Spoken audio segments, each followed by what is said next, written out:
नमस्कार, आदाब, सत श्री अकाल, राधे राधे, जय हिंद। स्वागत है आप सबका महिंद्रास के ऑफिशियल यूट्यूब चैनल पर और मैं चांदी महिंद्रास तहे दिल से आप सबका स्वागत करती हूँ। तो भाई बज चुके हैं रात के कितने 12 बजे और हम 12 क्वेश्चंस के साथ बिल्कुल तैयार हैं, वो भी कितने मिनट में, 12 मिनट में। तो फटाफट जो है हम अपने क्वेश्चंस के सेशन को स्टार्ट करते हैं। तो जितने भी लोग हमारे साथ जुड़े हुए हैं, जल्दी से सेशन को क्या कर देना है, कॉपी करना है और शेयर कर देना है, ताकि ज्यादा से ज्यादा लोग जो है इन 12 क्वेश्चंस का क्या ले पाए, फायदा ले पाए, एडवांटेज ले पाए। तो सबसे पहला क्वेश्चन आ रहा है आपकी स्क्रीन पर और आज संडे है तो बहुत सारे लोग एंजॉय कर रहे होंगे, बाहर घूम भी रहे होंगे, आई नो। लेकिन ये हाई टाइम है क्योंकि अब एग्जामिनेशन लाइंड ऑफ है, बिल्कुल एक तरीके से सारे एग्जामिनेशन जो है वो एक के बाद एक लगे हुए हैं। तो बिल्कुल इसलिए इस सेशन की शुरुआत की गई है। तो सबसे पहला क्वेश्चन आ रहा है स्क्रीन पर, वो ये है, Indian navy schedule to host the 27th edition of India and dash bilateral maritime exercise SIMBEX from 23rd to 25th of November in Andaman C.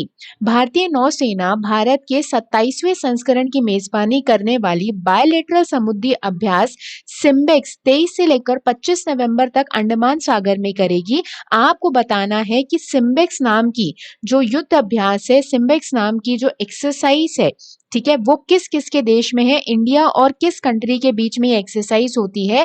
Maritime exercise है, समुद्री अभ्यास है सिम्बेक्स नाम का, ये इंडिया और किस कंट्री के बीच में होता है। तो भैया इंडिया और किस कंट्री के बीच में होता है, सिंगापुर के बीच में। इंडिया और किस कंट्री के बीच में है, सिंगापुर के बीच में है। तो बायलेटरल मेरीटाइम एक्सरसाइज सिम्बिक्स कंडक्ट होगी 23 से लेकर 25 नवंबर के बीच में अंडमान सी में। और श्रीलंका के साथ इंडिया कौन सा जो है युद्ध अभ्यास करता है, तो श्रीलंका के साथ ध्यान रखना है कि कौन सा होता है, स्लाइनेक्स होता है। कौन सा होता है, स्लाइनेक्स होता है। सेशल्स के साथ अगर हम बात करें तो सेशल्स के साथ इंडिया कौन सा युद्ध अभ्यास करता है, तो लामेटाई नाम का युद्ध अभ्यास करता है इंडिया किसके साथ, सेशल्स के साथ, ठीक है। तो सिंगापुर के साथ कौन सा है, सिम्बिक्स है। एसएल से याद रखना श्रीलंका और एसआई से याद रखना कौन सा है, Singapore. Second question, in which state is the Chambal garden located. तो ये चंबल की घाटियों के बारे में बात नहीं हो रही है, चंबल गार्डन के बारे में बात हो रही है। तो चंबल गार्डन जो है किस राज्य में स्थित है आपको बताना है। ऑप्शन है यूपी, कोटा, बिहार या फिर वेस्ट बंगाल।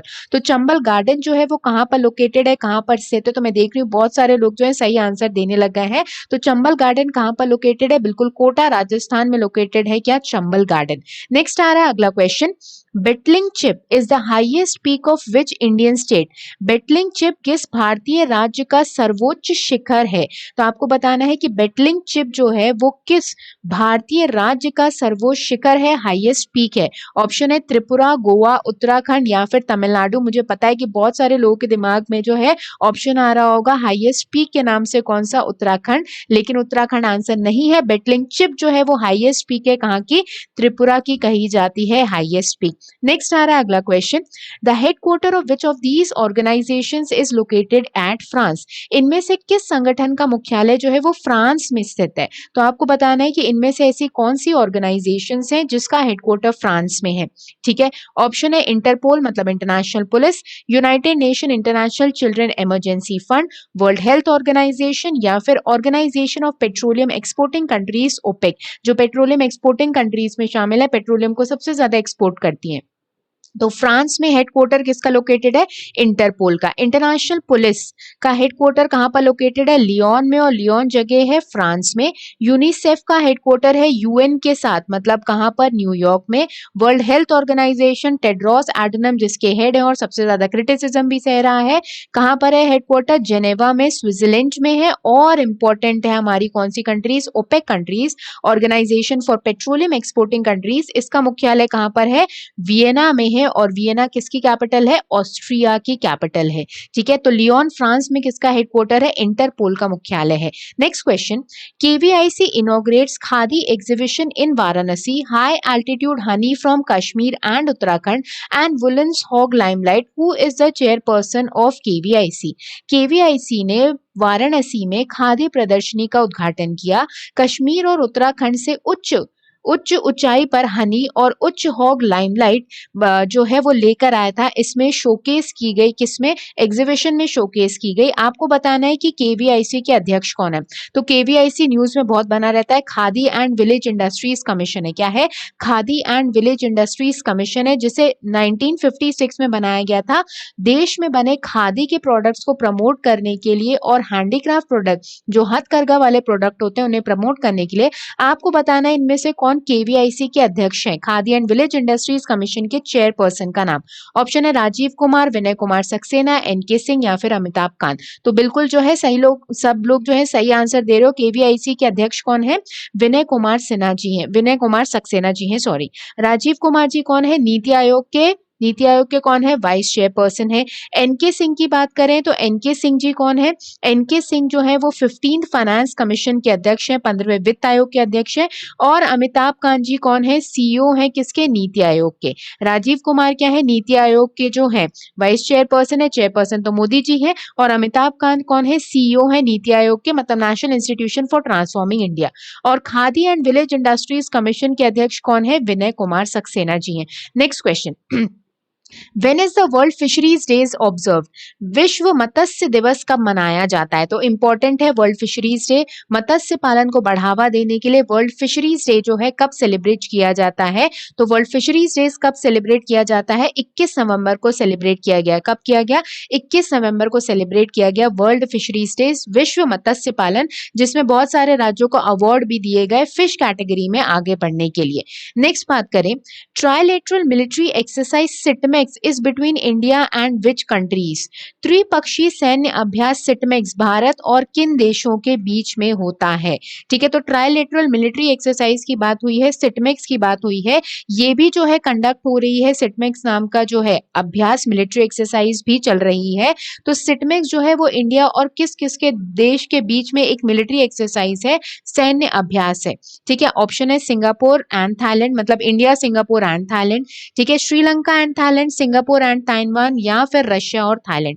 तो ट्राइलेटरल है, इंडिया तो शामिल है, इसके अलावा और कौन कौन सी कंट्री शामिल है? तो कौन सी है? सिंगापुर और थाईलैंड। तो सिटमेक्स नाम से याद रखना, एस से क्या है? सिंगापुर, आई से क्या है? इंडिया, टी से है थाईलैंड, और एमईएक्स से क्या है? मिलिट्री एक्सरसाइज है। तो सिंगापुर, इंडिया, थाईलैंड के बीच में जो ट्राइलेटरल मिलिट्री एक्सरसाइज होती है उसे नाम क्या दिया गया है? सिटमेक्स। अभी हमने क्या किया था? सिम्बेक्स, जो किसके साथ थी? सिंगापुर के साथ। ठीक है, वो भी कंडक्ट हो रही है अंडमान में। और अगर हम बात करें तो ये मिलिट्री एक्सरसाइज सिटमेक्स भी कंडक्ट की जा रही है।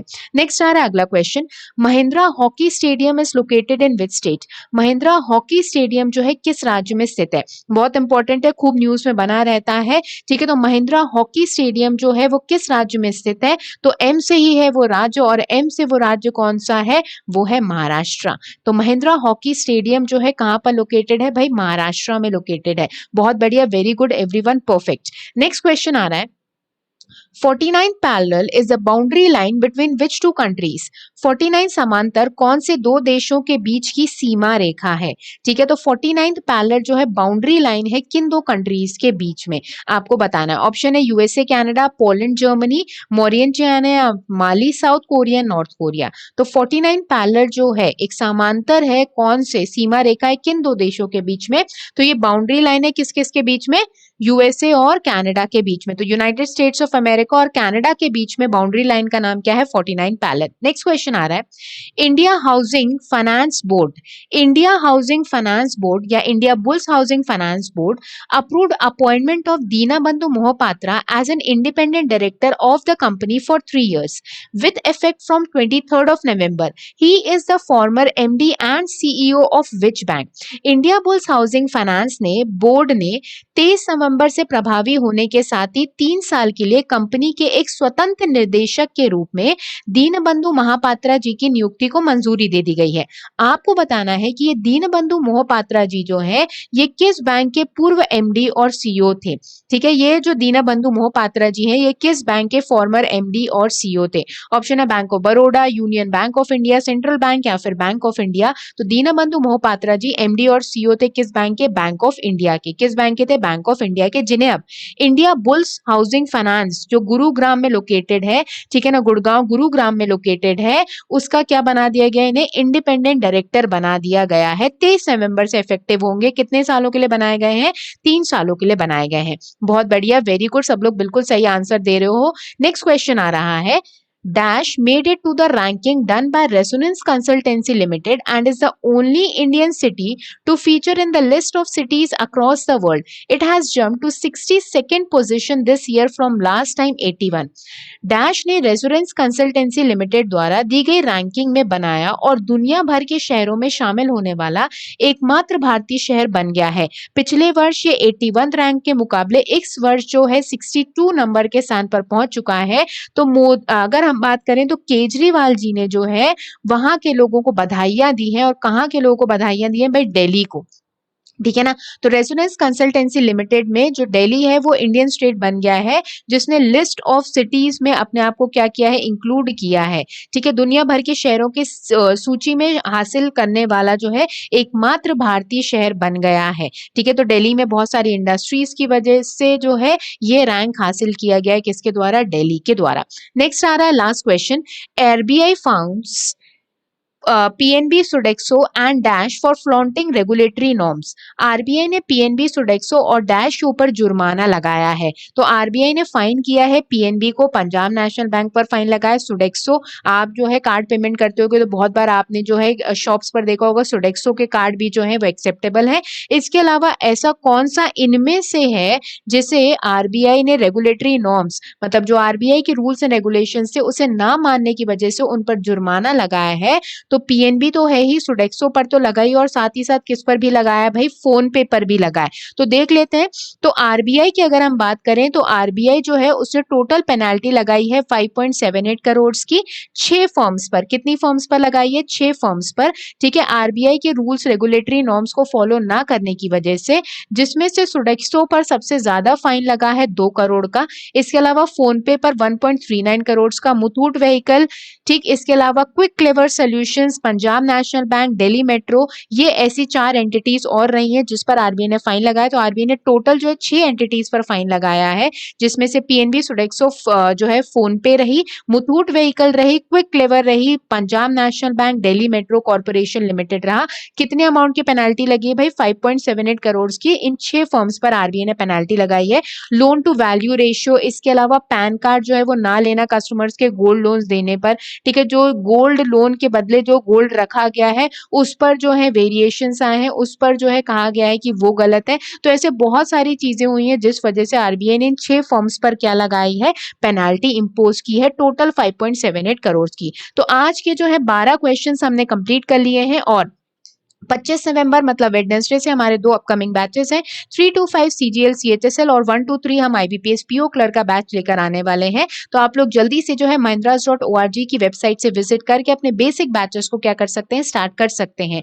जिन्होंने सीटी चैनल सब्सक्राइब नहीं किया है जल्दी से सीटी चैनल को सब्सक्राइब कर लीजिएगा। और आज के सेशन को यहीं पे एंड करते हैं। Thank you very much to all of you. जाते जाते सेशन को क्या करते जाइएगा, लाइक करते जाइएगा। और इतनी ठंड में, इतनी रात में भी जो है हमारे साथ जुड़े रहते हैं, हैट्स ऑफ आप सबको। और अब सुबह मिलेंगे, सुबह कितने बजे, 6:30 बजे। तो बढ़िया से सोइएगा, आराम से जो है बिल्कुल टेंशन मुक्त होकर क्या करिएगा, बढ़िया से अपनी नींद लीजिएगा। Bye bye guys, take care, good night, जय हिंद।